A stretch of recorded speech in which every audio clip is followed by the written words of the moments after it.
Welcome to Planet MicroCap. I'm your host, Robert Kraft, and joining me right now is Shane Madden. He's the founder and CEO of Hydreight Technologies. It's a publicly traded company. I got two symbols for you: NURS on the TSX Venture and HYDTF on the OTCQB. And Hydreight Technologies will be presenting at our upcoming investor conference, Planet MicroCap Showcase Vegas, in partnership with MicroCap Club, taking place April 22 through 24, 2025 at the Paris Hotel and Casino in Las Vegas. For more information, register to meet with Shane to see his presentation.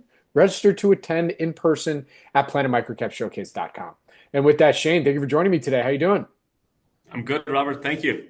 Absolutely. It's great to have you. So it's actually been a couple of years since the last time we did an interview together. But before we do the updates, everything like that, for those that don't know the Hydreight story, can you give us that quick overview of the company? Absolutely. I'll be as quick as I can because it's kind of wide ranging. But the Hydreight Technologies, we were founded in 2018.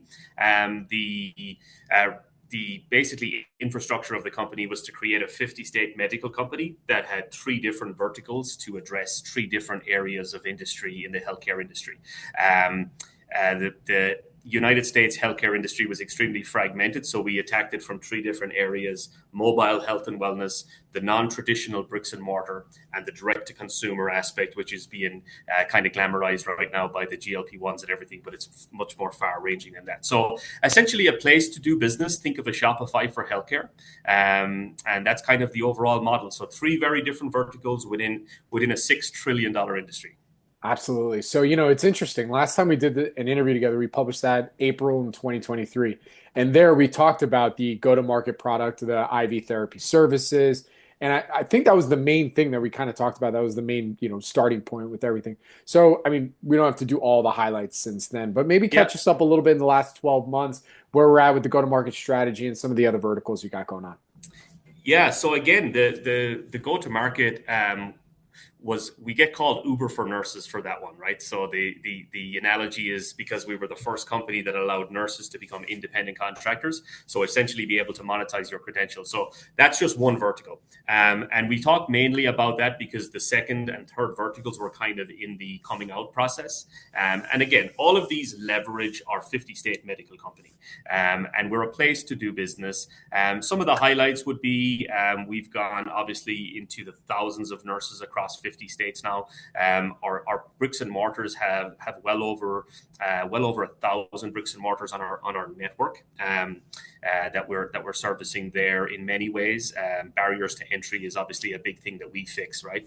So whether it's compliance or tech or pharmaceutical or doctor network, we fix a myriad of reasons. And the very, very exciting vertical is our direct to consumer. So the biggest difference there is everybody has heard of Hims or Hers or Roman, and everybody's heard of the GLP-1 space. Well, we are a place where businesses can become their own Hims or Hers on our platform, right? We have over 42 direct-to-consumer products from the GLP-1 range that most people know, from the semaglutide, tirzepatide, liraglutide, all of the various options, the peptides, which is that's the way a lot of this healthcare is going in the direct-to-consumer space. You'll hear a lot more about peptides in the future.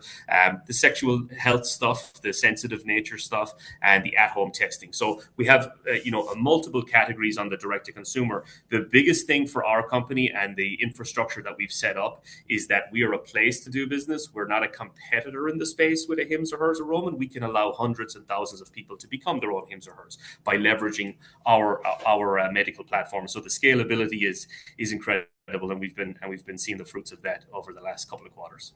Very cool. All right. So, this is one of our quick hitters. So to close us out here today, from what you can tell us, what would you say then are some of the company's value catalysts and goals that you'd like to see achieved in 2025? 2025, yeah. So again, we're very excited that all three verticals are attacking three different areas of industry. From a scalability, revenue, acceleration perspective, our third vertical is probably the one that will catapult the company into maybe a different space. If you consider, we haven't released our Q4 financials, but if you take Q4 as the same as Q3, we're probably going to have done about 23 million last year, something around that. So going from there to 100, 200 million is something that we're very excited about. With our third vertical being the kind of catalyst for that. Very good. All right. Well, Shane, with that, where can our audience go and find more information on Hydreight? Hydreight, so obviously you can go to our website, go to our investor relations page. Obviously, we do some social media communication as well. But just reach out to ir@hydreight.com and we'd be happy to set up a meeting. Very good. All right. Well, Shane, thank you so much for joining me today. Really do appreciate it. Good luck. Stay safe. And I'll see you in Vegas. Thank you. Thank you.